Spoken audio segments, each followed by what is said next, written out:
The following program was produced by an independent community producer. The opinions expressed do not necessarily reflect those of the ECAT staff or board of directors. Come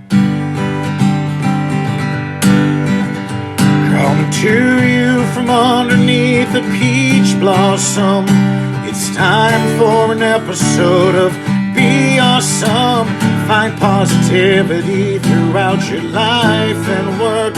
Just like our mascot rooster, Steve the Jerk.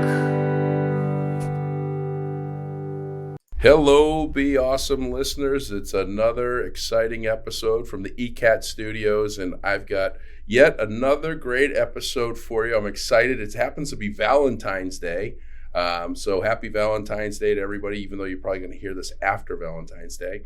Before I get to my guest, probably going to say it a couple times. A pre-order of the book is open. That's why Mark isn't here today. He is actually at the office. The editors brought back all of the corrections that should be suggested to be made, and he is inundated with making sure that this book comes out as awesome as humanly possible for us. And so you can go to beawsm.com and you can pre-order the book. I believe it's $16.95 and $3 shipping and handling. And we're going to be doing some cool stuff on the week of the release. We're going to be making surprise visits and all sorts of stuff. But that's not why we're here today. When COVID had hit, I had given an open invitation to anyone in Easton, any business in Easton that wanted to come on the podcast, that they could come on, no cost, no charge, no anything. Completely free, although we got presents today, which is really cool, and share their story. And this isn't meant to be a business story.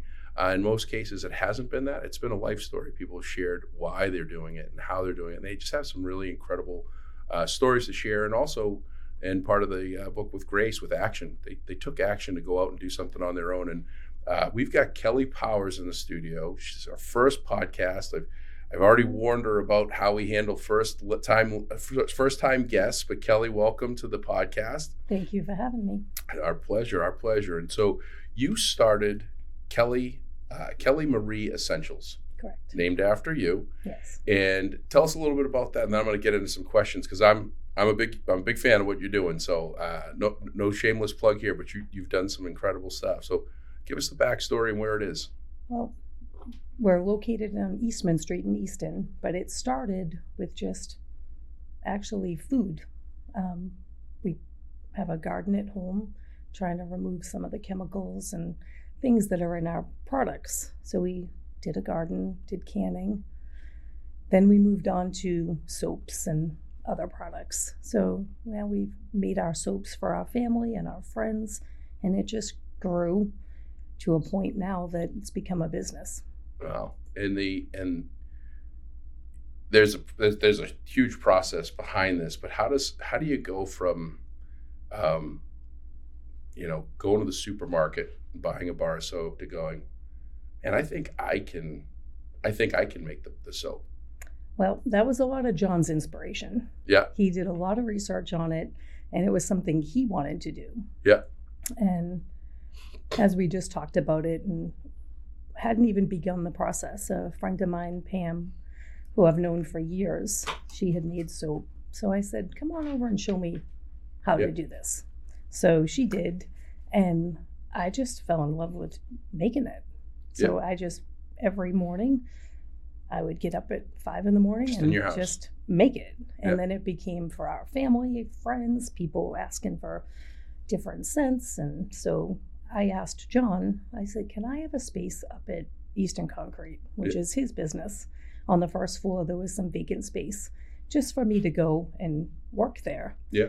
Not as a business, just doing it for hobby. And it has completely taken on a whole nother meaning to itself. Yep.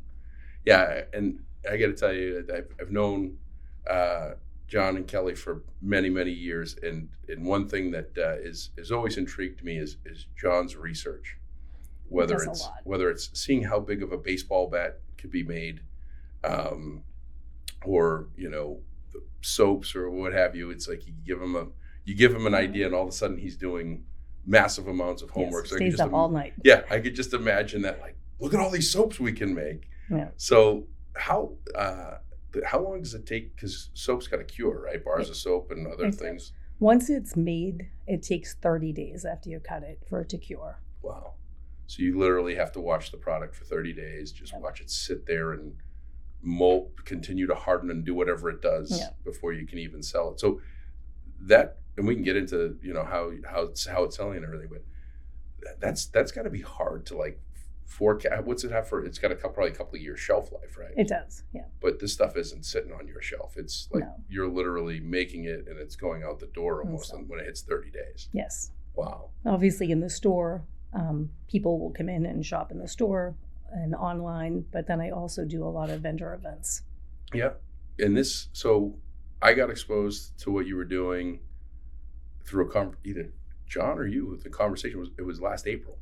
Like, I think you were just starting, because I remember I took the business just started last April. Yep. Yeah, I literally, I think I picked up a couple bars of the soap, and maybe it was a deodorant, right? Yeah.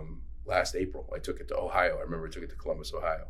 And it was shampoo. Is it shampoo? I do shampoo also. And it comes in the bar. Yeah. Yeah, I was washing my hair. I was saying how crazy it was to wash my hair with a bar. Yeah, we've got gifts here. I've got those watching is Valentine's Day box. So I pre-ordered this for my fiance. Actually, I didn't. This was a very nice gift that Kelly gave for the family. And this said Valentine's Day scents, right? Yes. So how do you make a scent and it's all natural? It's all natural. So it's all good for you. There's what's not all natural in soap? Because soap it's supposed to get you clean, right? So what's in the big box stuff that's not good for you?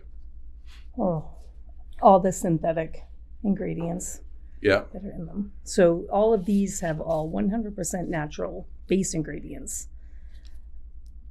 The scents or essential oils, they're all plant-based. Yeah. Except I do have a few, because I started with all essential oil scents, but then I've had so many requests for cucumber melon or honeysuckle, things like that. Those. Where do people get these ideas? Like, they see it someplace and they want it? Oh, they've used it from somebody else. Yeah. So I've had a lot of different requests. So I do have a handful of them that are not 100%, as in the scent is not an essential oil. Mm-hmm.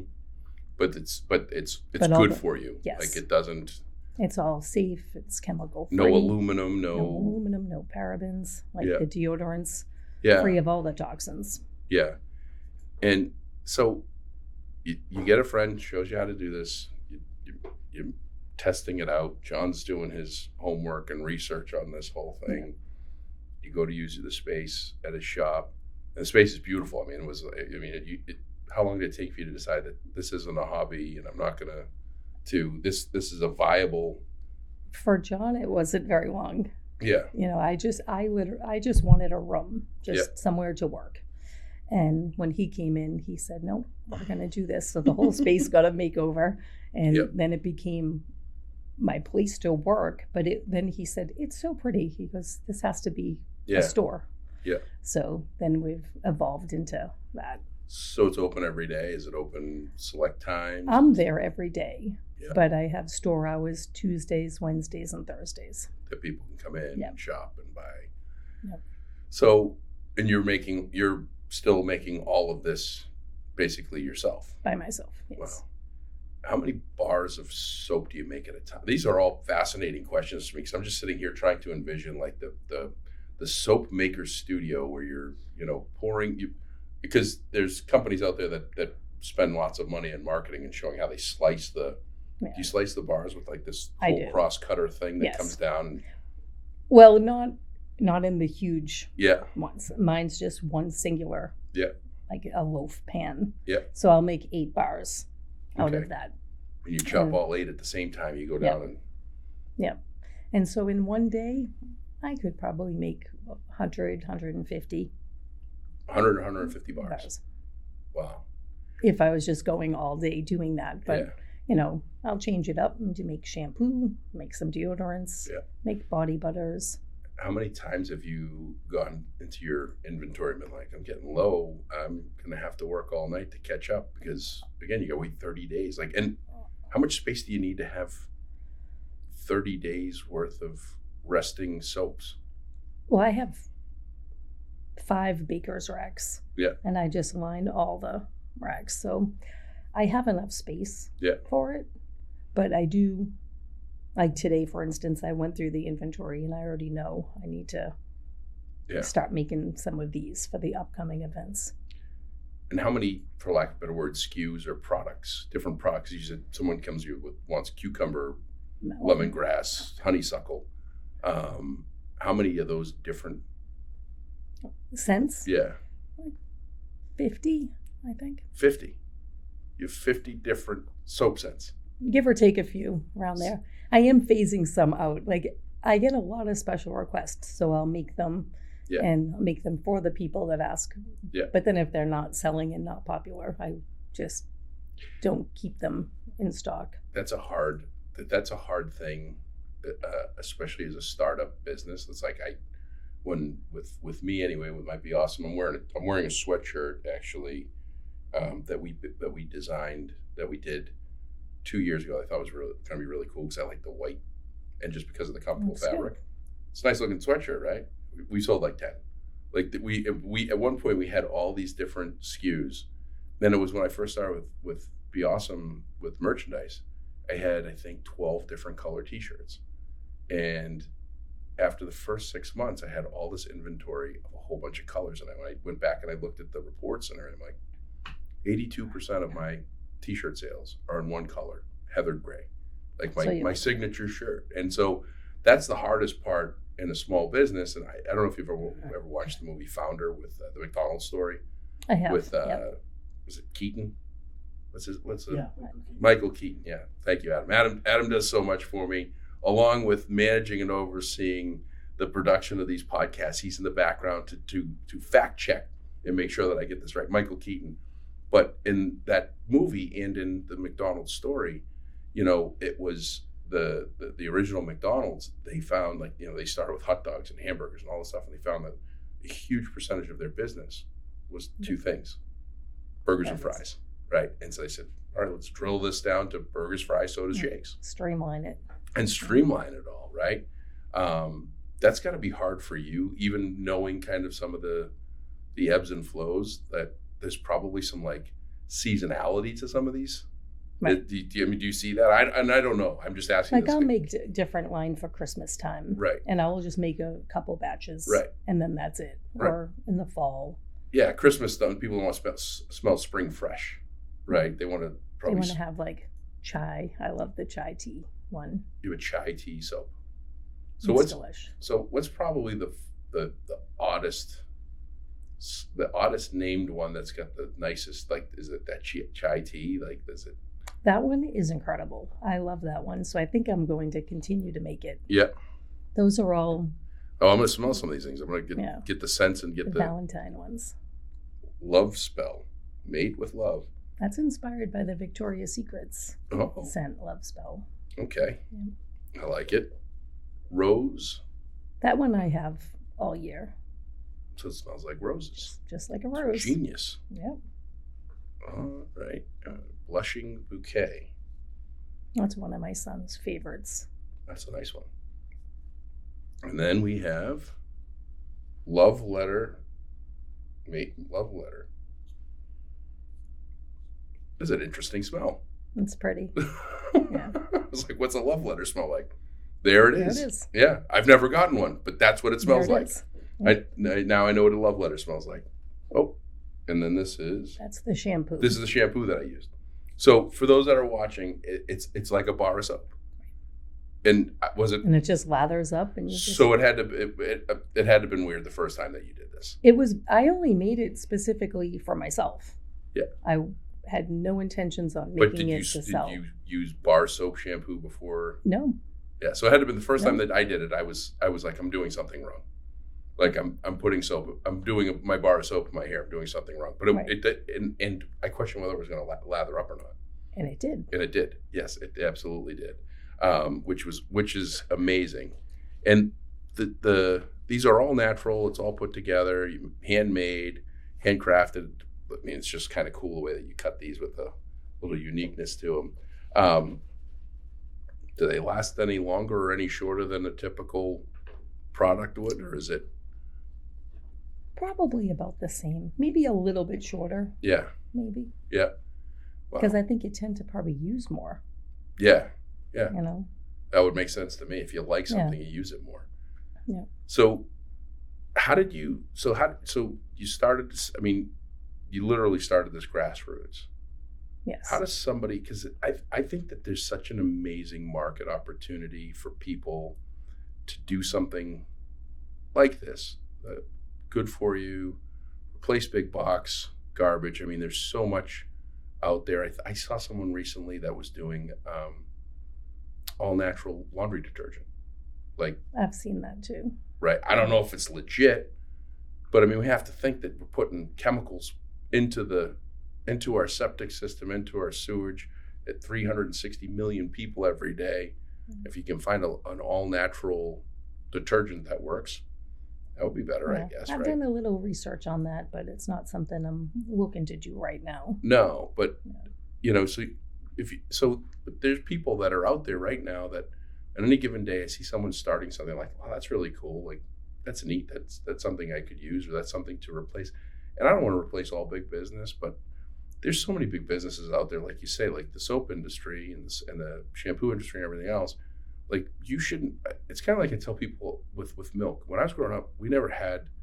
You were growing up, you never saw milk that said organic or farm raised cows or any of that stuff. You just assumed that it was good Just cows, milk. right? Good milk, just milk. We've got to put all these labels on things, right? With shampoo, it's like non-animal tested shampoo. You tested shampoo on animals. Was it that possibly bad for us that you had to put it on animals first? Like, it's crazy. Yeah. Like, the life we live in is crazy that these large businesses can put chemicals and stuff that's not good for us. Red dye 3. Like, how many years has that been around? And we're just now getting to the fact that we Our whole realize lives. it causes cancer and we shouldn't have it in our system. And it's now been banned. So I think that there's so many of these great opportunities for people to say, I'm going to work in my basement, or I'm going to work in my friend's office, or my significant other's office, or whatever, and try to build something. How did you start selling this? Like, how did you? I mean, nobody. It was Easton Concrete, and it's turned into you've got a concrete cutting company, construction company upstairs. That's what people are used to seeing, and it's been there for 50 years. 50 years. Yeah. And a handmade, I'll call it boutique product line downstairs. Yeah. So it's not a most ideal you're location. You're not in a hotbed of activity for other complementary businesses that somebody's stopping by and saying, hey, I should stop over here while I'm at it. So it's not the traffic. It's a beautiful store. How did you get people to see what you're doing and to buy, and where did you go and what did you do? Well, a lot of it's word of mouth. Mm-hmm. People that I've come across, or it's at the vendor events. Mm-hmm. People I meet at vendor like events. Farmers markets. Yes. Okay. So then they'll come, and a lot of friends and just people that they know, and word of mouth. I've advertised a little bit with Suburban Shopper, mm-hmm. and in the Valpak. Yeah. But mostly it's just word of mouth. Wow. How comfortable are farmers markets? It's one of those things. I feel like I have to buy everything when I go in there. Like, I go in and I just want to get everything, and it's like all different. Like, I don't know if you've done the Easton ones but there's just like you've got this consolidated amount of just a couple of hours on a Saturday that you can buy these goods. And so you go in and I try to grab it all, and it's like chaos. And I'm only there for like 6 minutes. Yeah. Like, I go in there with a plan. Hit every store. Is that what it's like when you're there all day? Well, I mean, I'm not out shopping. Like, unfortunately, I never have time to run around and shop. But as far as when you're selling, like, is it just a constant flow of people, and they're just picking stuff up and saying, I'll take this and scan it in and take it all out? Yeah. Wow. And like, how many bars of soap can you sell in a farmer's market day? A couple hundred? It's some. Like, I did the Plymouth Waterfront Festival this past summer, and there was thousands and thousands of people that attend that. So that one, I probably 200-300. Yeah. And then all the other products. Yeah. It was a very busy day. Yeah. Yeah. So I enlist my kids to help me. Yeah, well, I mean, that's And free friends. labor. Yeah. That's what I Bring try the to do kids. too. Couple of my friends, they come and they help. Yeah, So we make a day of it. very cool. Now, a year ago, when you did your first vendor fair or whatever you did, your first dollar earned, did you think when you did that you would be 5 racks filled with bars and selling hundreds of bars and doing all this stuff? Like, did you go into this as far as being like, I'm going to be the soap queen of No. Easton, Massachusetts? No. No. No, because I just did it because I loved it. Yeah. And my first event, I remember saying to John, what if I don't sell any soap? Yeah. And he goes, you're going to do fine. And Yeah. when I came home and he saw the smile on my face, and I was pretty much sold out of what I brought. Yeah.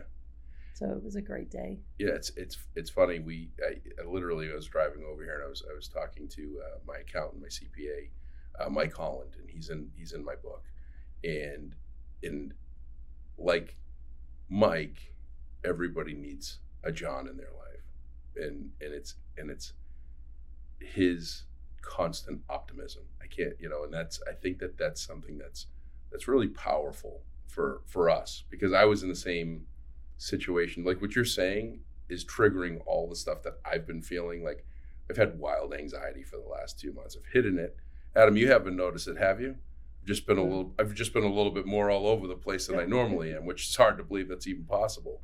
But this book has just been, something that I've loved and I've wanted to do, and now it's here, and I'm like, all right, well, now it's all put together. Now what? Yeah. What if nobody buys it? And that's why I pushed Mark for so long, almost a month. I'm like, hey, we got to do a pre-order page. I don't know how that works, but we've got to be able to pre-order it. My whole thing was, if nobody buys the pre-order, I can just pull the cord. We don't need to worry about going down the path of all the other stuff. And there were people in my life like Mike Holland that I told Mike back in 2019 or 2018 when I started going to him. He's like, what's your plan? What do you want to do? And I was like, if. And he goes, win. Like, it's not if, it's when. And it's just having that positive reinforcement and encouragement to help us get past the hurdles of uncertainty that we put in our own heads, right? Or the fact that you're doing something because you like it. And that's one of the things that I always find is fascinating with people that find like this is going to be wildly successful. It already is, like from a perspective of where you're at, where probably most companies like you're at. But you're going to be incredibly successful, and it's not because you went into it like, I'm going to make $1 million selling soap. You went into it with, I just really like making this soap, and I really like the product. And by the way, I use the product, right? That's really, really cool. Like that doesn't sell, I can bring it home. Yeah. I can put it for Christmas presents. Yeah, I can do any number of things. Do you get people that, like, I just sit here and I'm looking at this and you can't see it, but this is, Kelly was kind enough to bring little packages of, what did they get? Did they get the same thing I got? No. Oh, okay, good. I got something different. Body butter. What's body butter? Oh, you need it. There's one in your box too. Oh, what do you do with body butter? I use it. This is a little bit. This is like PG-13. So let's just put that out there. Yeah. I use it when I get out of the shower and just do head to toe. And what's in it? Oh, coconut oil and shea butter and all the good stuff. Body butter. Rub it all over. Jojoba oil. Okay. Yeah, rub it all over. Yeah. No more dry skin. Yeah. I promise you. So it smells amazing. Yeah. I'm gonna try it. I'm gonna report back how my body butter experience has been. Yeah. That was one of John's thoughts. Making that. Yeah, that's a good one. That's a good one to try out. Did I talked about my soap experience in one of the episodes, Adam? I think. Yeah, the shampoo. Yeah, the shampoo. I did talk about that a while back. Do you have people like I never want to tell people how to do their business, but I look at their business and the things that they're doing, and I have a little bit of a marketing. I have a big sales side marketing mind, but I could see like weddings, like people getting married, wanting personalized soap, shampoo, deodorant packages like this to give to the wedding party at the hotel that they're staying at. Have you started getting that at all? I haven't done it, but I certainly could. That's like that. Just to me that'd be like a no-brainer. Like everybody, like I do events all over the country, and a lot of them are on Thursdays and Fridays that I'm checking in, and you see all these gift bags, oh, it must be a wedding coming because these people, they're preparing them. They spend good money on it. I'm sitting here going, you get these people coming to a hotel with these little cheap bars of soap. Put this thing, put that together really sharp and jazz it up. It's a jackpot waiting to happen. Yeah.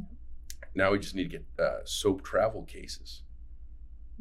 I got to work on that. I got one. When I went to Ohio, I got it. I didn't even know they sold them, but you can buy plastic travel bar of soap cases. Because now I rent Airbnbs a lot too.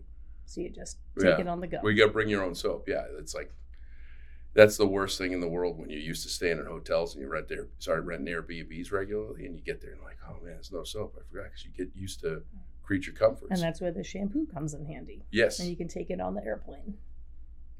There you go. I didn't even think about that. Yeah, no 3 ounces there.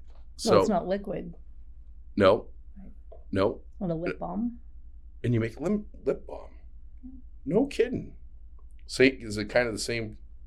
Sweet almond oil, beeswax, and essential oil, coconut oil. No kidding. I don't remember what scent that is. I'm gonna find out in a second. It's delicious. Peppermint. That's my favorite. So what is it? So manufacturing minds want to know. How do you hand pour those? So you take it's a hot liquid when it goes in. So this is a hot liquid. You drill this all the way down, or it's already drilled all the way down. Yeah. You pour the liquid in, top it off, and you let it sit for does that sit for 30 days too? No, just the soap and the shampoo. Oh, okay. And that's how you make lip balm. Also known as chapstick because of the popularity of the name of that, but lip balm, it's kind of like chapstick. Right. That is far out. Body butter is the same. Is this it's a hot liquid that gets put in here, or is it something? No, that one is as it is. That smells fantastic. Which scent is it? Cucumber melon. See, whoever gave you the suggestion for cucumber melon did a great job. And how long does a jar of this last? That would only last a couple weeks. That's a mini one. Okay. But I do have full-size ones. Okay. That'll probably last a month if you use it every day. Wow. So let's talk about price. Like, how do you price point what you're doing? Like, how much would a bar of Love Letter soap cost? $9. Okay. That seems like a deal. I don't know how much bars of soap go for, but this is the thing that I always am fascinated with. And I get that I'm the worst culprit of a lot of this, but it's not because I pay attention to money. It's typically out of convenience. Like, I'll eat fast food because I'm in a hurry. I know I'm not supposed to do it. I know it's not good for me. I know it's filled with preservatives, but I got to get something, and I think it's better than nothing. This is the thing that is interesting to me with regard to health, beauty, care, soap, is, someone will pay $8 for a bar of soap that's got all sorts of stuff that we don't know what it's going to do to us, or we do know what it's going to do to us, but supposedly nothing. Or you pay a little bit more, because this is a little bit more than a standard bar of soap. You pay a little bit more, you get something that's 100% natural, meaning it's not bad for you, meaning it comes from the land and it's grown, plant-based. Yeah, plant-based, curated well, sustainable. You're gonna be able to, continue to grow that. I mean, it's hydrating, moisturizing. Yeah. That just seems like a no-brainer to me. Now, do you have? I got loofah in here too. You just loaded me up with everything. A little loofah pad. Didn't think I would know what that is, did you? And there's an exfoliating bag in there. Oh, time out. Yeah. Oh. So then if you want to put your soap in there, you won't lose any of it. This is something, you don't make this. No. I was going to say, I'd be fascinated to see how they make this thing. So you stick the bar of soap in here and you use, that's pretty. Get a little exfoliation. What will they think of next? Some of the soaps have cornmeal in them.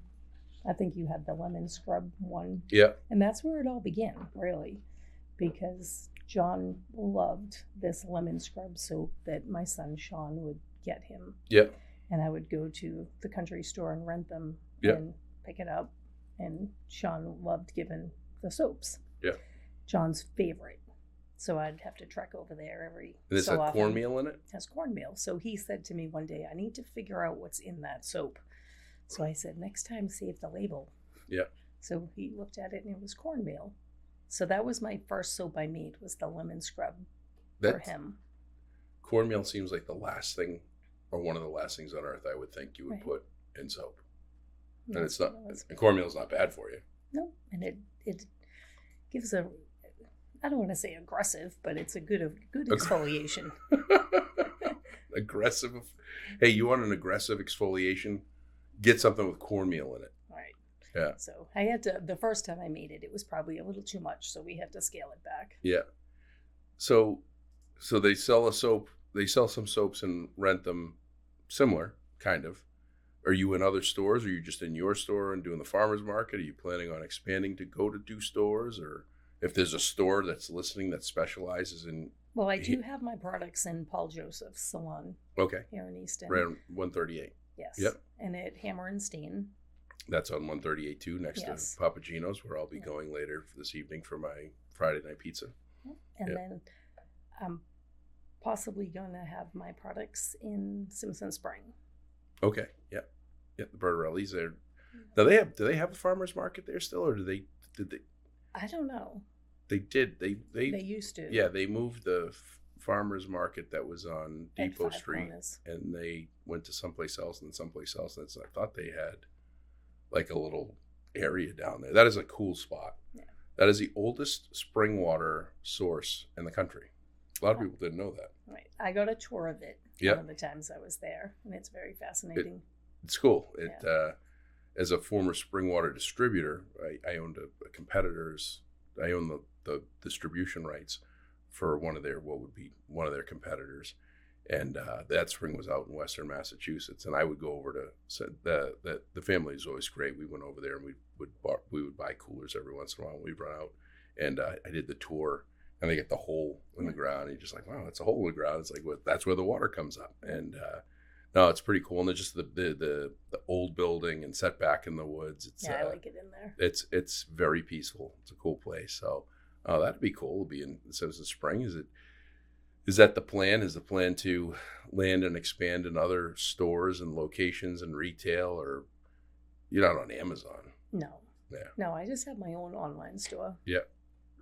I think that's the best way to do it if you can, like, especially if you want to, and I don't know enough about retail, but that's like, everybody talks about you should get your merchandise on Amazon, or you should get it on Etsy or any of these other places. And I was like, I lose control, and then every person that touches it, you lose profit. And I'm not saying I'm, profit hungry with everything, but I'd rather have people come directly to me. And you control the quality. Right. Right. That's the big one. You control the quality of the product. And I would think that if you put, a whole bunch of these bars of soap someplace, you run a whole lot of risk of, them breaking or someone pouring water on them or doing something. That's got to be a tough sell. Thanks for listening to another episode of the BeAuSm podcast. If you are enjoying our episodes, please give us a 5-star rating and review on your favorite podcast platform, whether it's Spotify, Podbean, Apple Podcasts. Those ratings and reviews do make a difference in helping us get more exposure, more listeners, as well as giving people an insight and understanding as to what they could expect when they listen to our episodes. Thanks again, and you are awesome. So what's the next? Do you have a flavor coming out for March, or when spring hits? You got anything new that you're testing? And do you test? You have to test these things out, right? You got to. They go out for research and development. Yeah, extensive research and development. Yeah. Got it. You have a panel of judges. Yeah, I always make one batch of any new scent and then give those away. Wait for feedback and then continue on if everyone likes it. So what are some thought? Do you have any a new one, I think it will be in Tuesday, is the Lang Lang. I've had a lot of people ask me for that. What is it? Lang Lang. Lang Lang. I'm not even sure what it's going to smell like, but I've just had a lot of people ask me for that, so I just went ahead and ordered it, and we'll see. So next week I'll be on that. So there's a place you order. The scent is made with essential oils. So there's a place that has you just call and say, hey, I want Lang Lang essential oil, and they have it in stock. I do a lot of my essential oils and the base ingredients like the coconut oil and the olive oil. I get at Jedward's International, which is right here in Braintree. Oh, wow. So it's not too far. Wow. I mean, I have it delivered. Sometimes I'll pick it up if I need it quick. Yeah. And that's all they do is make. That's all. They just make all natural products and oils and butters. How big of a container do you have to buy? Like do you have these big? I'm trying to envision all this. Do you have like big 55-gallon drums of? I probably could of olive oil because I go through a lot of olive oil. Yeah. But a 5-gallon. Yeah. So you'll get a 5-gallon of Lang Lang, but the Lang Lang oil. Oh, that will. No, I only ordered 16 ounces of that. Oh, it's expensive too. That's so like $300 for 16 ounces. Wow. So we're mad about $3 for a gallon of gas, and you're paying $300 for 16 ounces. Yeah. But you probably only have to use a little amount to go a long way with it, right? Yeah. Depends on what I'm making. In soap, it would be, well, it depends on how big of a batch, but roughly 50 grams. Yeah. That's all measured. Everything's measured and weighed to the gram. Yeah. So I made the comment about laundry detergent. You're like, oh, I'm looking into it, but I'm probably not going to do that. How many ideas do you get in a given month of like, we talked about this beforehand. You have an absolutely gorgeous property. Your backyard is like, it's like magical, right? And I said the COVID, and apparently I wasn't paying attention the years prior to COVID in the work that you guys had put into it, but it's, you've got fruit-bearing trees, you've got raised garden beds, you've got a greenhouse, and I've talked to you guys on more than one occasion about, the type of seeds that you get that are the purest of vegetable and fruit seeds that you're using with no contaminants or GMO or Monsanto or any of that stuff. We get all of our seeds from Territorial Seed.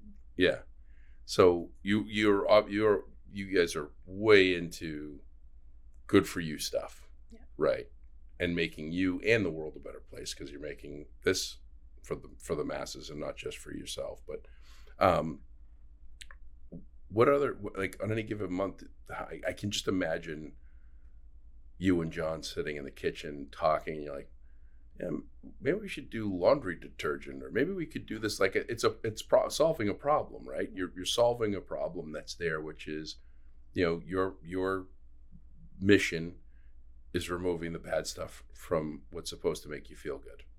Right. And so what are some ideas, or how, like on any given month, you just kind of put a thought and you're like, I think we could do this better. Like, is it makeup? Is it, I don't know, but like, how often do you come up with like a new replacement of putting something good from something that's supposed to make you feel good? I'll always try to make something if someone asks. Mm-hmm. My son asked for a face cream. Yeah. So I made him a couple different variations of it, and there was one he liked.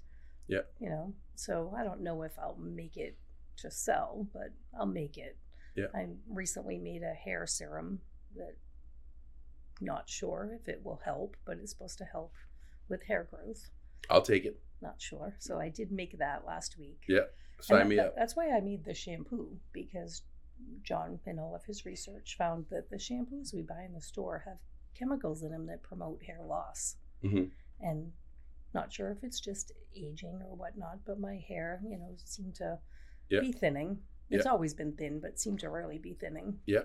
So I said, I'm going to try making shampoo. Yeah. So I did, and I fell in love with it.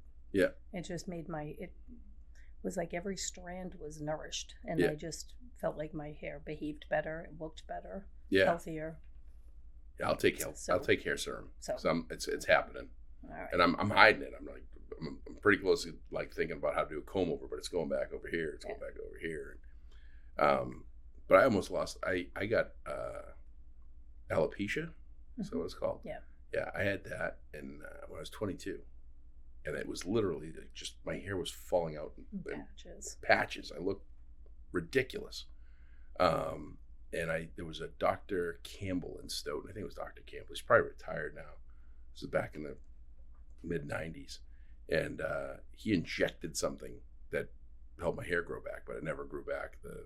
I had thick hair, and it was didn't ever come back. So I'm always looking at natural suggestions, not surgical and stuff like that, because I don't like surgery and pain. But that'd be a pretty good idea. And so you just do research and just look for what chemical compositions. Yeah. Or what oils or what essential oils to put in. So it's like rosemary and lavender. Yeah. Mm-hmm. So essential oils have become popular in like a million different ways, right? Because you see with the aromatherapy. Yeah. So I don't. There's celebrities that are promoting their own essential oil diffusers, like for just the scents, and it just makes you feel good. Like when I go to work, I walk in. Yeah. I call it my Zen space. Yeah, you don't need a diffuser, right? No. You've got it. You've got it all over. Yeah. Sometimes it's a little overpowering. Yeah. No. When you walk in, you can smell that you're in the soap factory, and it's nice. Yeah. Right. It's not like.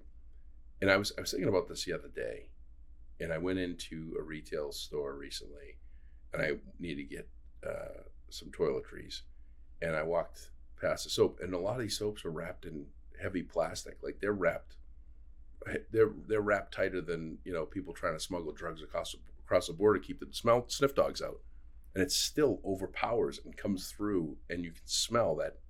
It's almost a harsh scent, right? Yeah.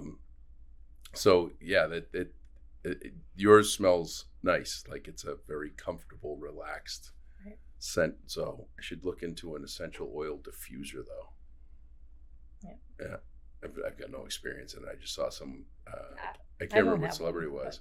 What's that? I don't have one. You don't need one. I don't need it. Yeah, you don't need one. So what's next? What's next on your kind of list of what you want to see happen here? Like, what do you think is it just continue on doing this? I mean, I've made some changes, like if you can see the difference in size of the soaps. Yeah. So I've gone to a larger cut bar. Okay. So that's a 5-ounce bar opposed to these ones are 4. Okay. So I've made a few changes, streamlining the scents. Yeah. And really just gearing up to do a lot of markets in the spring. Yeah. And I'll do the one in the summertime, hopefully, in Plymouth, and in the fall. I don't really do a lot of them in the summertime. One, because I travel and see my daughter and my grandkids, but and like the body butters and the lip balms, they don't like the heat. I was gonna say, do they melt? Yeah. So it's a tricky thing to try to do. So they got to stay at room temperature below 100 degrees. Yes. Oh, okay. So this is like, and you got the level of trial and error you must have. It's got to be interesting, not just as to what people like and don't like, but I mean, it's chemistry. Right. Sometimes I go to work and it's just to play and just try new things or try different things. Yeah. But it's not something you can just, so like when I cook, I don't use measuring cups or anything. I just go with my. No, it's all measured to the gram. Yeah. I was going to say that's I did a podcast for another channel that I have that's on facility management. And I had a chemical expert, cleaning chemicals. We were talking about the diluted, the chemicals that you dilute in water. It's like 1 ounce of cleaner to 1 gallon of water, and he was like, if you 1's good but 2's great is the model that people think, and it's like, no, if you put too much in, you get a bad output, and that's got to be with you. Is like if you put even a couple drops too much of a scent, that's when it gets to be that overpowering and obnoxiousness opposed to that comforting and relaxing scent. Yeah, if I'm in the middle of measuring and someone talks to me, I'm like, I've lost count, I've lost thought. I'm like, you can't talk to me while I'm doing this. Or John will say, you need to hire somebody else. Yeah. And I'm like, then I won't know if they did it right. They do the count right, yeah. Right. Yeah, the quality control aspect has got to be. And then he says, well, what about because after they're done curing, I'll bevel them all. Yeah. And bevel the edges. And he's like, well, somebody could do that. And I said, well, that's when I can really inspect every piece. So So it's a time for me to really, check over everyone. And if something doesn't look right, I just pull it out. So wait a second. So this comes out as a this isn't like a The part of tops the- are done. I make the tops when they're in the loaf. I'll Yeah. do the tops, but all the edges. But is this originally flat and you make No. it look like this? Before it hardens. So this is technically the top of the loaf. Yes. Okay. And then I bevel all the Do you see? sides. Do you and see the how edges. idiot proof this isn't? I'm sitting here going, she cut it in a perfect cube and then chiseled out all of No. this. No, you just pour this into the pan for people that are looking. So all the sides are completely flat and smooth, except for the top has got ridge and Design. You could design do and whatever. certain things. So you pour the pan and you make it so that it looks like this. Yeah. And then you cut it. Got it. And then after the 30 days, I'll take each piece Mhm. and bevel all the sides and edges. So how long does it take? That actually takes longer to do that than actually Everything else. making the soap. Yeah, because you're hand beveling every bar. Right. So how long does it take to bevel one bar? Oh, it doesn't take that long, but it's just Like a minute or two? yeah. And then just clean them up and then make the labels and wrap Wow. them. That is pretty cool. And But it is a good opportunity to really inspect each piece too. yeah, so there you go. So every single bar of soap that has been sold has been inspected by you. Right. And made and That's crazy. That's a lot. hundreds and hundreds, thousands actually. Yeah, I was gonna say that's amazing. Like that level of ability to have that level of detail and quality control that you can say every bar approved. Like you need to get like a There's a sticker. little stamp. Yeah, you need to get like a little sticker like that they put on like socks and underwear. It's like QC 12. You know, Inspected. yeah, inspected and approved by.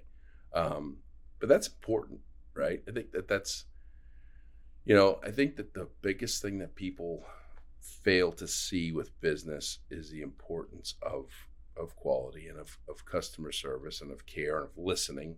One of the things that I've always learned and lived by is to see what Mary Jane buys. You look through Mary Jane's eyes, and so you have to see, what is it that they like, how do they like it, how much are they going to buy into it, and then, how many. It was interesting. I had how many of my business conversations today relate to this discussion about soap.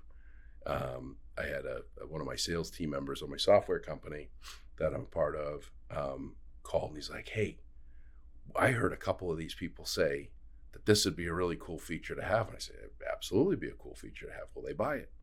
And he just kind of said, "What?" I said, "Well, will they buy it?" It's nice we can say all the things that we'd like, but there's a whole different thing to see what people will actually pay for and support. And I gave my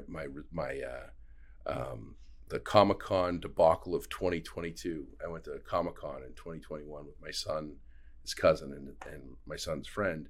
And I wore a BeAuSm t-shirt and I had my BeAuSm backpack. I was giving out stickers and everybody's like, "Hey man, love your shirt, love the message, love this, love that." I was like, "Oh, this is great." And Comic-Con's expensive. Rhode Island is the biggest Comic-Con or most celebrity Comic-Con in the world. Over 100,000 people in 2 days go there. So I'm like, the next year, and it's almost $1,000 for the full boat VIP pass for 4 people for all the stuff. It was a lot of money, well worth it, but a lot of money. And so the next year, I'm like, the booth's only $1,500.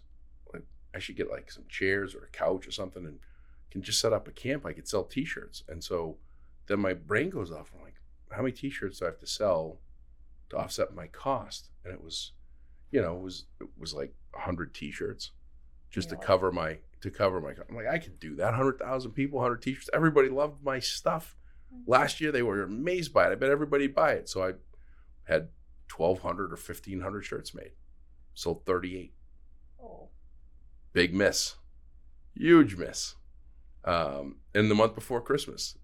Really? So, it was That's surprising. It was a disaster. And so, the thing that I didn't ask when those people said they loved the shirts was, would you be willing to pay $25 for one? Right? the market research, it was a huge fail for me. And so I didn't do a lot of the stuff that you're doing, which is testing, listening, and watching what their buying patterns and what they're doing. And you can tell just by the way they smell when they come in or how often they come in, right? If someone's coming in every 7 or 10 days, like this is such an easy, and I say this because it's not mine, but this should be a relatively easy purchase pattern to track repeat business, likelihood of repeat business, and if they're going someplace else, right? Yeah. Like if I got this and 30 days later I come in and I get more soap, and then 30 days, I'm on a 30-day track record of how long it takes me to use this soap. If I don't see in 45 days or 60 days, I can call and say, did I do something wrong? Are you happy? Right. Like I have one woman I'd have to look back on the records, but she'll get 3 Birch shampoos. Yeah. And then 2-3 months, however long it is, be the same order. And she's just very consistent with that. Yeah. I think that's the coolest thing with small business, that for me, and thinking about it. And I've been part of growing small businesses into big businesses that bought out by Fortune 100 companies. And the biggest thing is that remembering of a client, right? Through their client life with you, you're like, Kelly hasn't been in 2 weeks. And I'm so used to seeing her every 2 weeks. Like that, that's small business, right? That's small business where the customer knows where their money is going, and the business knows how important that customer is to earn their business. That's where the nice feeling. That's why I love small business. I love, in our town, we've got so many good ones. We've got, as far as the people that I do business with, Morse Insurance and Bourne's for my cars and Your Soap, and there's a lot of. We go to all the same places. Yeah. Well, I mean, there's good reason for it, right? They do good work. Bob Mance, my life insurance guy, comes to my office in Target, Starbucks, and sits down and talks to me. Personal Best Karate with the Georges, which is next to Hammer and Stain on the other side. So my boys went there when the rap holds. Yes, yeah. My sons both went. My oldest went when he was young, and to the Norton one, and my youngest just finished the Ranger program there. So, but you look at Hammer and Stain. I mean, that's a business flourishing. That when they came in, I would sit there and I'd be like, who's gonna go and do a making class or whatever? The place is packed every day. They're packed. I mean, what a great idea that turned into. She does a great job there. Well, they do a great job because they're customer centric and focused. Like they know the importance of each and every customer client, as I like to call them, instead of customers, that they have, right? They know. And you get ideas like from what would you like to make? Yeah. They pick each other's brains. Yeah. Well, they could make a soap board at Hammer and Stain. Or something along those, like some sort of soap. I don't know if there's a wood soap holder. Is there?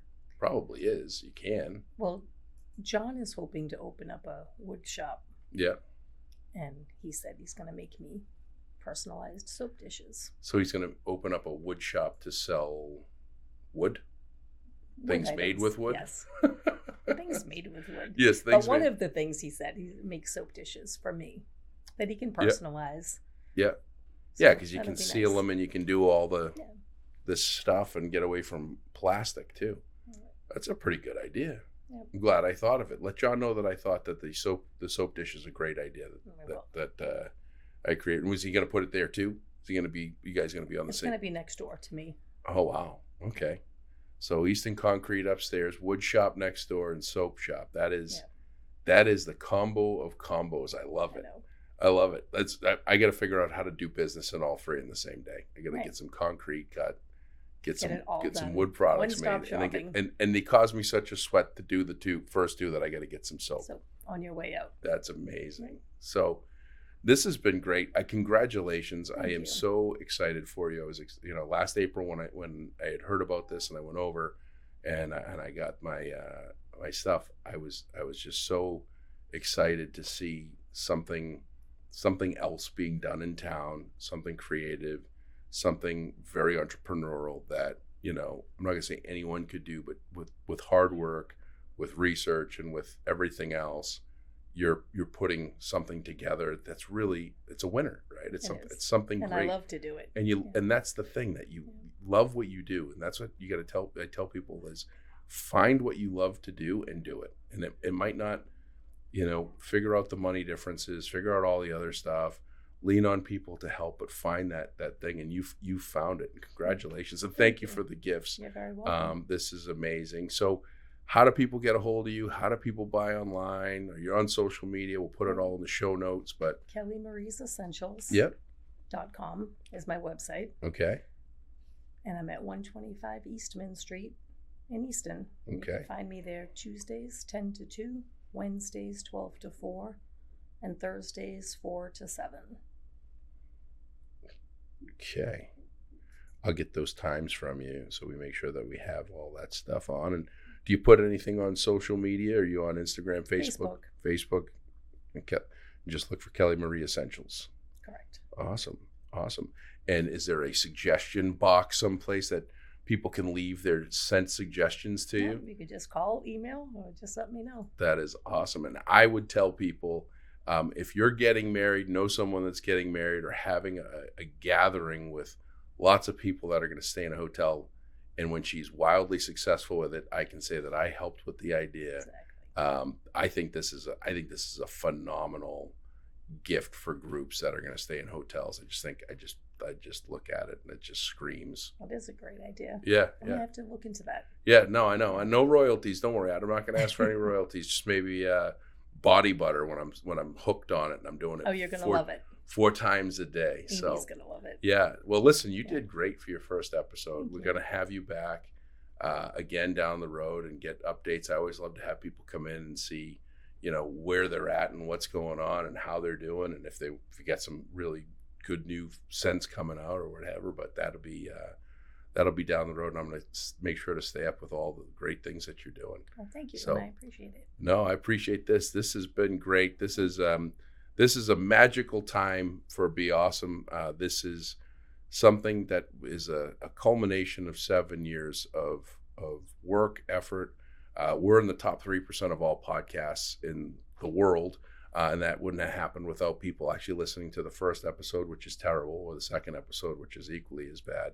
The third episode with Santa Claus was what triggered so much of this business and the direction in which we went and the velocity in which we did things, launching merchandise and doing the keynotes and trying to get the book together and everything else. And here we are. And by the way, Santa Claus is our forward. He wrote that. So I am the only person in history to have the only person legally named Santa Claus in North Pole, Alaska, do the forward for a book. So I am really excited. We've got some amazing endorsements. Coming from some folks. We're just waiting to get them before I announce them. But we have some people that got an advanced copy of the book, and they have some of the kindest things to say. So you can pre-order the book. It's on BeAuSm.com. Follow us on social media. Sorry to bug you. I'm not a social media master of any sort. I don't like social media as a rule, but our goal is to put as many copies of the book in people's hands as possible without spending money on advertising. And you've just given me so much hope by telling me how successful you've been with your business by word of mouth. So thank you for that. Find us on social media. Would love your 5-star rating and reviews to continue to grow and expand and get us at 2.5% of all podcasts. Thank you to the Easton Community and ECAT for all you do. This has been a wonderful journey and couldn't do it without you the last year and a half or so. And in the meantime, if you can be anything, be awesome. Coming to you from underneath a peach blossom. It's time for an episode of BeAuSm. Find positivity throughout your life and work. Just like our mascot rooster, Steve the Jerk.